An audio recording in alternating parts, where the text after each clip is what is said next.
ನಮಸ್ತೆ ಎಜೆ ನ್ಯೂಸ್ಗೆ ಸ್ವಾಗತ. ಯಾರು ಎಷ್ಟು ವಿರೋಧ ಮಾಡಿದ್ರೂ ಕೂಡ ನಾವು ನಮ್ಮ ಸರ್ಕಾರ ರೈತರ ಹಿತ ಕಾಯಲು ಬದ್ಧರಾಗಿದ್ದೀವಿ ಅಂತ ನೀರಾವರಿ ಸಚಿವ ಉಪಮುಖ್ಯಮಂತ್ರಿ ಡಿಕೆ ಶಿವಕುಮಾರ್ ಪ್ರತಿಕ್ರಿಯೆ ಕೊಟ್ಟಿದ್ದಾರೆ. ತುಮಕೂರು ಜಿಲ್ಲೆಯ ಗುಬ್ಬಿ ತಾಲೂಕಿನ ಮಟ್ಟದ ಹಳ್ಳಕೆರೆಗೆ 50 ಕೋಟಿ ವೆಚ್ಚದ ಕುಡಿಯುವ ನೀರು ಪೂರೈಸುವ ಏತ ನೀರಾವರಿ ಯೋಜನೆ ಕಾಮಗಾರಿಗೆ ರಂಗನಹಳ್ಳಿ ಗೇಟ್ ಬಳಿ ಗುದ್ದಲಿ ಪೂಜೆ ನೆರವೇರಿಸುವ ಮೂಲಕ ಕಾಮಗಾರಿಗೆ ಚಾಲನೆ ಕೊಟ್ಟು ಮಾತನಾಡಿದರು. 1978 ರಿಂದ ಇಂದಿನವರೆಗೂ ನೀರಾವರಿ ಹೋರಾಟಕ್ಕೆ ಮಸಜಿ ಸಚಿವ ಟಿಬಿ ಜಯಚಂದ್ರ ಅವರು ಮಾಡಿದ ಅಧ್ಯಯನ ಮತ್ತು ಹೋರಾಟ ಮಾಡಿ ಸಾಕಷ್ಟು ನೀರಾವರಿ ಯೋಜನೆ ತಂದ ರೀತಿಯಲ್ಲಿ ಈ ಭಾಗದಲ್ಲಿ ಶಾಸಕ ಶ್ರೀನಿವಾಸ್ ಕೆಲಸ ಮಾಡ್ತಾ ಇದ್ದಾರೆ.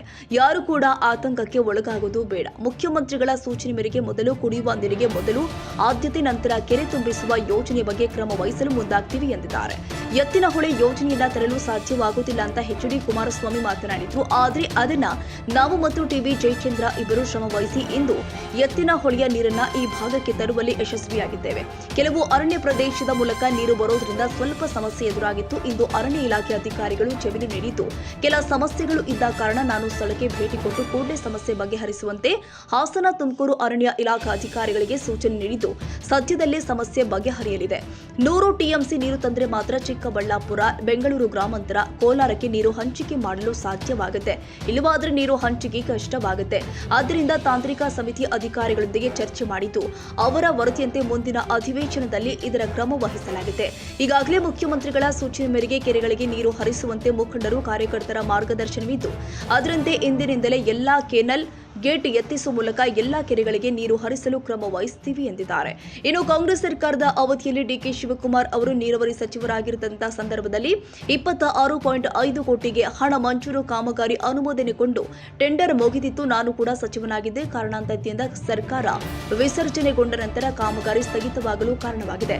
ತದನಂತರ ಈ ಯೋಜನೆ ಅನುಷ್ಠಾನಗೊಳ್ಳಲು ಟಿವಿಟಿ ಜಯಚಂದ್ರ ಅವರು ಎಂಬುದನ್ನು ನಾವು ಯಾರು ಕೂಡ ಮರೆಯುವಂತಿಲ್ಲ. ಈ ಭಾಗಕ್ಕೆ ನೀರು ಹಂಚಿಕೆ ಮತ್ತು ನೀರು ಹರಿಸಲು ಜಯಚಂದ್ರ ಅವರು ಹಾಗೂ ಮಾಜಿ ಶಾಸಕ ಕಿರಣ್ ಕುಮಾರ್ ಅವರ ಪರಿಶ್ರಮ ಸಾಕಷ್ಟಿದೆ.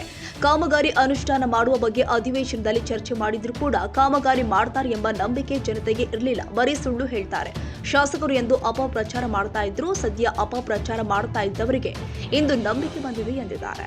ವಿರೋಧ ಮಾಡಲಿ, ತೊಂದರೆ ಮಾಡಲಿ, ನಾವೇನ್ ಕೆಲಸ ಮಾಡಬೇಕು, ಜನರಿಗೆ ಇಲ್ಲಿ ರೈತರಿಗೆ ಸಹಾಯ ಮಾಡಬೇಕು. 78ರಿಂದ ಜಯಚಂದ್ರ ಅವರು ಯಾವ ರೀತಿ ನೀರಾವರಿಗೆ ಬಹಳ ಆದ್ಯತೆ ಕೊಟ್ಟು ಅಧ್ಯಯನ ಮಾಡಿ ಹೋರಾಟ ಮಾಡಿ ಕೆಲಸ ಮಾಡ್ತಾ ಇದ್ದಾರೆ, ಅದೇ ಹೆಜ್ಜೆಯಲ್ಲಿ ಇವತ್ತು ವಾಸು ಕೂಡ ಕೆಲಸ ಮಾಡ್ತಾ ಇದ್ದಾರೆ. ಅದಕ್ಕೆ ತಾವ್ಯಾರು ಆತಂಕ ಪಡೋದು ಬೇಡ. ನಿಮ್ಗೇನು ಈ ಪಕ್ಕದ ಬರ್ಬೇಕಾದ್ರೆ ಒಂದು ಹಳ್ಳಿಯವರು ರಂಗನಹಳ್ಳಿಯವರು ಅರ್ಜಿ ಕೊಟ್ರು, ಅದೇನೋ 100 ಮೀಟರ್ 240 ಕಿಲೋಮೀಟರ್ ಸ್ವಾಮಿ ಅಂತ ಹೇಳಿದ್ರು. ಅದು ಚಿಂತೆ ಮಾಡೋದು ಬೇಡ.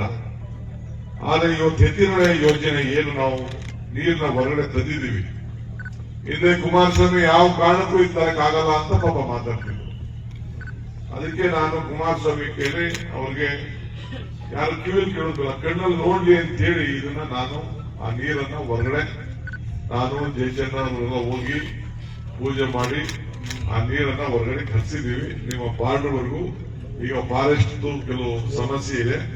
ತುಮಕೂರಿಂದನೂ ಜಮೀನು ಕೊಟ್ಟಿದ್ದಾರೆ ಡಿಸಿ, ಹಾಸನಿಂದನೂ ಕೊಟ್ಟಿದ್ದಾರೆ ಡಿಸಿ, ಫಾರೆಸ್ಟ್ ಕೊಟ್ಟಿದ್ದಾರೆ. ಅದಾದ ತಕ್ಷಣ ನೀರು ನಿಮ್ಮ ಬಾರ್ಡರ್ವರೆಗೂ ಬರ್ತದೆ. ಮೊನ್ನೆ ತಾನೇ ನಾನು ಹೋಗಿ ಇದರಲ್ಲಿ ನಿಮ್ಮ ಕೊಟ್ಟಿಗೆ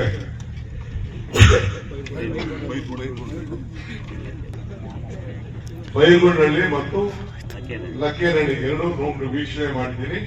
ನಮ್ಮ ಅಧಿಕಾರಿಗಳಿಗೆ ಹೇಳಿದ್ದೀನಿ, ಬರೀ ಒಂದು ವಾಲ್ ಹಾಕ್ದಂಗೆ ಬರೀ ದೊಡ್ಡಬಳ್ಳಾಪುರದಲ್ಲೇ ಮಾಡಕ್ ಆಗಲ್ಲ. ನಿನ್ನೆ ಕೂಡ ಪರಮೇಶ್ವರ್ ಅಂತ ನಾನು ಮಾತಾಡಿದ್ದೀನಿ. ಪಾಪ ರೈತರು ಕೂಡ ಆತಂಕ ನೋಡಿದ್ದಾರೆ. ಟೆಕ್ನಿಕಲ್ ಆಗಿ ಏನ್ ಬೇಕು ನೀರನ್ನ ಅಟ್ಲೀಸ್ಟ್ ಒಂದು 3 ಟಿಎಂಸಿ ನಾವು ನೀರು ನಿಲ್ಲಿಸಲೇಬೇಕಾಗ್ತದೆ. 100 ಟಿಎಂಸಿ ನೀರು ನಿಲ್ಲಿಸಿಲ್ಲ ಅಂತಂದ್ರೆ ನಾವು ಚಿಕ್ಕಬಳ್ಳಾಪುರಕ್ಕೆ, ಕೋಲಾರಕ್ಕೆ, ಬೆಂಗಳೂರು ಗ್ರಾಮಾಂತರಕ್ಕೆ ನೀರು ಕೊಡೋಕೆ ಕಷ್ಟ ಆಗ್ತದೆ. ಈ ಹಿನ್ನೆಲೆಯಲ್ಲಿ ನಾನೆಲ್ಲ ಸ್ಪಾಟ್ ಎಲ್ಲ ನೋಡಿದ್ದೀನಿ. ಟೆಕ್ನಿಕಲ್ ಆಗಿ ಅವ್ರು ಹೆಂಗ್ ಮಾಡ್ಬೋದು ಅಂತ ಹೇಳಿ ಅವ್ರಿಗೆ ಫೀಸಿಬಿಲಿಟಿ ಹೇಳಿದ್ದೀನಿ. ನೆಕ್ಸ್ಟ್ ಕ್ಯಾಬಿನೆಟ್ಗೆ ಅದನ್ನ ಸಬ್ಮಿಟ್ ಮಾಡಕ್ಕೆ ಎಲ್ಲರಿಗೂ ಮಾತಾಡಕ್ಕೆ ಹೇಳಿದ್ದೀನಿ. ಮುಖ್ಯಮಂತ್ರಿಗಳು ನನ್ಗೇನ್ ಹೇಳಿದ್ದಾರೆ ಅಂತ ಅಂದ್ರೆ ಮೊದಲು ಕೋಲಾರು, ತುಮಕೂರು, ಚಿಕ್ಕಬಳ್ಳಾಪುರ, ಬೆಂಗಳೂರು ರೂರಲ್ಲಾಗ್ಲಿ ಎಲ್ಲೇ ಆಗ್ಲಿ ಫಸ್ಟ್ ಕುಡಿಯೋ ನೀರಿಗೆ ನಾವು ಆದ್ಯತೆ ಕೊಡೋಣ. ಅದು ಮುಗಿದ ಮೇಲೆ ಬೇರೆ ಕೆರೆ ಮುಗಿಸುತ್ತಂತೂ ಎಲ್ಲ 30 ಟಿಎಂಸಿ ನೀರನ್ನ ಅದಕ್ಕೋಸ್ಕರ ಎಲ್ಲಕ್ಕೂ ಕೂಡ ಸಮವಾಗಿ ಹೆಚ್ಚು ಮುಚ್ಚುವಂತ ಕೆಲಸವನ್ನ ನಾವು ಮಾಡೋಣ ಅಂತ ಹೇಳಿ ನನಗೆ ಮಾರ್ಗದರ್ಶನ ಕೊಟ್ಟಿದ್ದಾರೆ. ಅದರಿಂದ ನೀವು ತಲೆ ಕೆಡಿಸ್ಕೊಂಡು ಎರಡನೇದು ನಮ್ಮ ಈಗ ನೋಡಿ ಕೆಲವೆಲ್ಲ ಟೀಕೆ ಮಾಡ್ತಾರೆ, ನನ್ನ ಯಾರ ಹೆಸರು ಮುದ್ರಾ ಮಾಡ್ಕೊಂಡಿಲ್ಲ. ಈಗಾಗಲೇ ಹೇಮಾವತಿ ಈಗ ನೀರು ಬರ್ತಾ ಇದೆ, ನೀರು ತುಂಬಿಸ್ಬೋದು.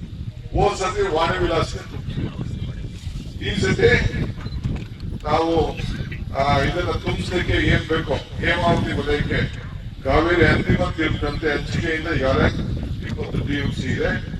ವಾರ್ಷಿಕವಾರು ಹರಿವು ಕೂಡ ಜಾಸ್ತಿ ಆಗ್ತಾ ಇದೆ. ಅದನ್ನು ಕೂಡ ಹೇಮಾವತಿಗೆ ತುಂಬಿಸುವಂತ ಕೆಲಸ.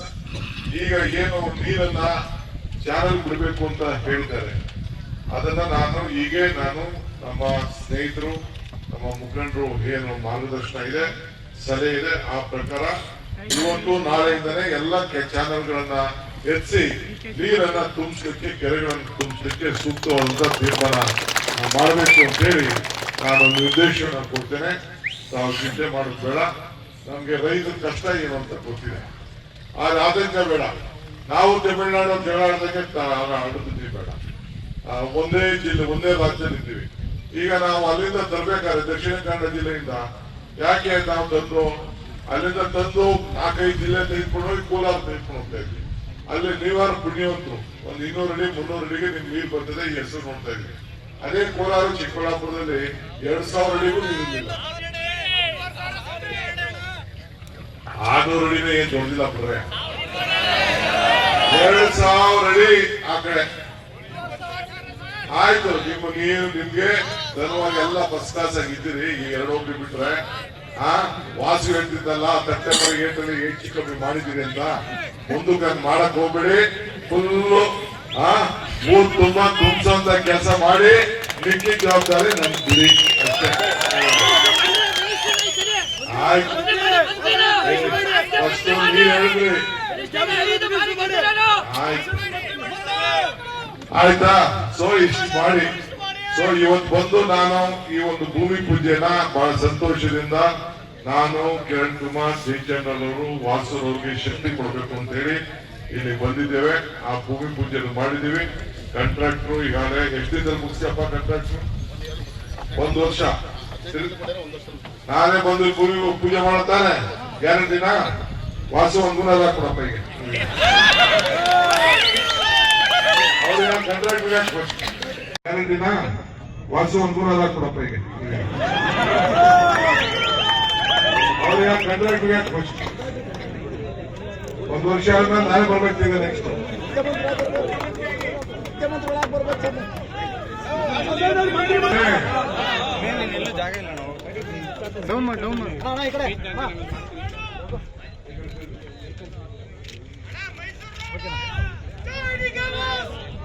ಮೈಸೂರೊಳಗೆ ಆಗ್ತದೆ, ತಲೆ ಕೆಡ್ಸ್ಕೊಳಕ್ ಹೋಗ್ಬಿಡಿ.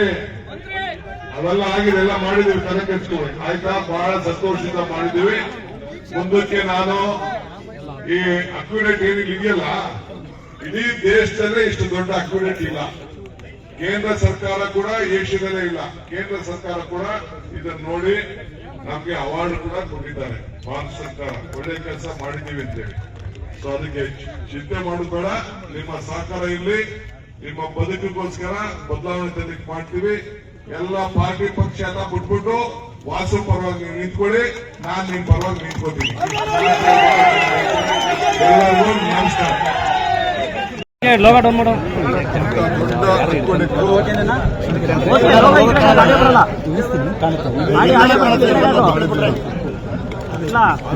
ನಾವು ಮಾಡಿದ್ದೀವಿ.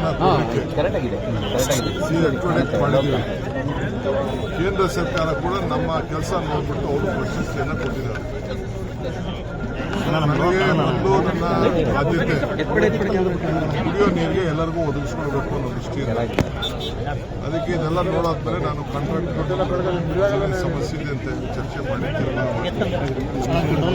ಎರಡನೇದು ಮೊನ್ನೆ ಕೂಡ ನಾನು ಕೊರಟಗೆರೆ ಮತ್ತು ದೊಡ್ಡಬಳ್ಳಾಪುರ ಏನು ನಾವು ಬ್ಯಾಲೆನ್ಸಿಂಗ್ ರಿಸರ್ವೇಯರ್ ಇತ್ತು, ಅದಕ್ಕೆ ವಿಸಿಟ್ ಮಾಡಿ ಪರಿಸ್ಥಿತಿ ನಾನೇ ಕಡೆ ನಾನು ನೋಡಿದ್ದೀನಿ. ಅದು ಮುಂದಕ್ಕೆ ಕ್ಯಾಬಿನೆಟ್ನಲ್ಲಿ ಆ ವಿಚಾರ ಏನಿದೆ ಅಂತೇಳಿ ನಾನು ಮಂಡಿಸ್ತೇನೆ.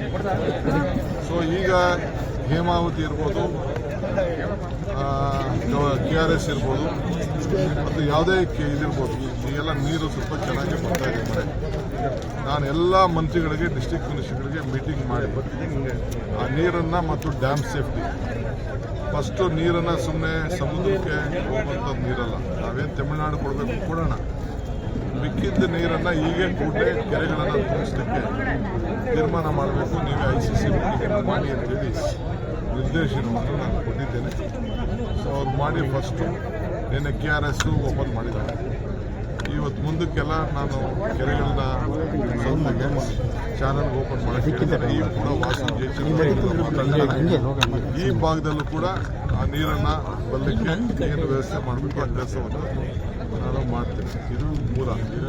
ಆಮೇಲೆ 30ನೇ ತಾರೀಕು ಮೀಟಿಂಗ್ ಇಟ್ಟಿದ್ದೆ, ಅದು ಸೋಮಣ್ಣವರು ನನಗೆ ರಿಕ್ವೆಸ್ಟ್ ಮಾಡಿದ್ದಾರೆ 4ಕ್ಕೂ 5ನೇ ತಾರೀಕು ಮಾಡಿ ಅಂತ. ಸೊ ಅದನ್ನು ನಮ್ಮ ಇದ್ರದ್ದು ಲಿಂಕ್ ಅದನ್ನು ಕೂಡ 3-4 ದಿನ ಮುಂದಕ್ಕೆ ಹಾಕಿ ಅವರು ಬರಲಿ, ಅವರು ಕೂಡ ಮನವರಿಕೆ ಆಗ್ತದೆ. ಸೊ ಅದಾದ್ಮೇಲೆ ಒಂದು ಎಲ್ಲ ಶಾಸಕರನ್ನ ನಮ್ಮ ಎತ್ತಿನ ಹೊಳೆಯಲ್ಲಿ ನಮಗೆ ವಾಟರ್ ಅಲೋಕೇಶನ್ ಆಗಿದೆ. ಈ ಭಾಗದಲ್ಲಿ ನಾನು ನಿಮ್ಗೆ ಬರ್ತಾ ಹೇಳ್ಕೊಂಡ್ ಬಂದೆ, ಈ ಭಾಗದಲ್ಲಿ ಇನ್ನೂ ಕೆಲವು ಕೆರೆಗಳಿಗೆ ನೀರರಿಸ್ತಕ್ಕಂಥ ಕೆಲಸವನ್ನ ನಾವು ಮಾಡಬೇಕಾಯ್ತು. ಹೂವಿನ ಕಟ್ಟೆಗೆ ಮಾಡಬೇಕಾಗಿದೆ. ನಾವು ಒಂದ್ಮೇಲೆ ಒಂದು ಅಕ್ಯುಮೆಂಟ್ ಕಟ್ಟಿದೀವಿ, ಅದಕ್ಕೆ ಅಲ್ಲೊಂದು ಪಿಕಪ್ ಕಟ್ಟಿದೀವಿ. ಅಲ್ಲಿ ದೊಡ್ಡ ಕೆರೆಯಿಂದ ನೀರು ನಿಲ್ಲುತ್ತೆ, ಅಲ್ಲಿಗೆ ನೀವು ಎತ್ತಿನ ಹೊಳೆಯಿಂದ ನೀರು ಬಿಟ್ರೆ ಮಠ ಗಂಗೈಪಾಳ್ಯಕ್ಕೆ ಅತಿ ಹೆಚ್ಚು ನೀರು ಬೇಗ ಬರ್ತಕ್ಕಂಥದ್ದು ಕೂಡ ಆಗುತ್ತೆ. ನಾನು ಮುಂದಿನ ದಿನಗಳಲ್ಲಿ ನಿಮ್ಗೆ ಎಲ್ಲ ಯಾವ್ಯಾವ್ದು ಎತ್ತಿನ ಹೊಳೆ ಪ್ರೋಗ್ರಾಮ್ ನಲ್ಲಿ ಸೇರ್ಬೇಕು ಅದನ್ನ ದಯಮಾಡಿ ಸೇರಿಸಿ ಈ ಭಾಗದ ಜನಕ್ಕೆ ಈ ಒಂದು 1200 ಅಡಿಗೋಸ್ಕರ 200 ಅಡಿಗೆ ಹೋಗಿ ಕುಡಿಯ ನೀರಿಗೆ ತೊಂದರೆ ಆಗಿರ್ತಕ್ಕಂಥದ್ದು. ಆ ಒಂದು ಕಾರಣಕ್ಕೆ ನಮ್ಗೆ ಅಲ್ವಾಡಿ ಮತ್ತೆ ಚೋಳೂರು ಭಾಗ ಎರಡು ನಾವು ಹೇಮಾವತಿ ನೀರನ್ನ ಮತ್ತೆ ಎತ್ತಿಮಳೆ ನೀರನ್ನ ಕೊಡ್ಲಿಕ್ಕೆ ಸಾಧ್ಯ ಆಗಿಲ್ಲ. ನೀರಾವರಿಯಿಂದ ವಂಚಿತವಾಗಿರ್ತಕ್ಕಂಥ ಇವೆರಡು ಹೋಬಳಿಗಳಿಗೆ ಮುಂದಿನ ದಿನಗಳಲ್ಲಿ ಹೆಚ್ಚು ಸಹಕಾರ ಕೊಟ್ಟು ನೀವು ನಮ್ಗೆ ನೀರಾವರಿಯನ್ನು ಒದಗಿಸ್ಕೊಡ್ಬೇಕು ಅಂತ ಹೇಳ್ಬಿಟ್ಟು ಈ ಸಂದರ್ಭದಲ್ಲಿ DK ಅವರಲ್ಲಿ ವಿನಂತಿ ಮಾಡ್ಕೊಂಡು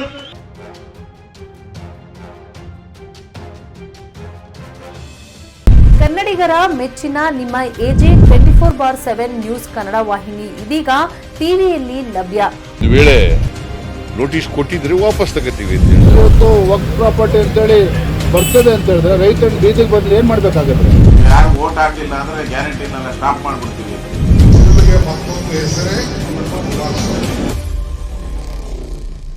ಕರ್ನಾಟಕ ಮತ್ತು ದೇಶ ವಿದೇಶ 360 ಡಿಗ್ರಿ ಸುದ್ದಿ ಹಾಗೂ ಉತ್ತರ ಕರ್ನಾಟಕ ಬೆಳಗಾವಿ, ಬಾಗಲಕೋಟೆ, ಧಾರವಾಡ, ಹಾವೇರಿ, ಗದಗ, ಬಿಜಾಪುರ ಜಿಲ್ಲೆಯ ಕ್ಷಣ ಕ್ಷಣದ ವಿವರವನ್ನ ಪಡೆಯುವುದಕ್ಕೆ AJ 24/7 ನ್ಯೂಸ್ ಕನ್ನಡ ವಾಹಿನಿಯನ್ನ ಲೈಕ್ ಮಾಡಿ, ವಿಡಿಯೋಗಳನ್ನ ಶೇರ್ ಮಾಡಿ, ಕಮೆಂಟ್ ಮಾಡುವ ಮೂಲಕ ನಮ್ಮ ವಾಹಿನಿಗೆ ಸಹಕಾರ ನೀಡಿ ಮತ್ತು ಚಾನೆಲ್ ಅನ್ನ ಸಬ್ಸ್ಕ್ರೈಬ್ ಮಾಡಿ.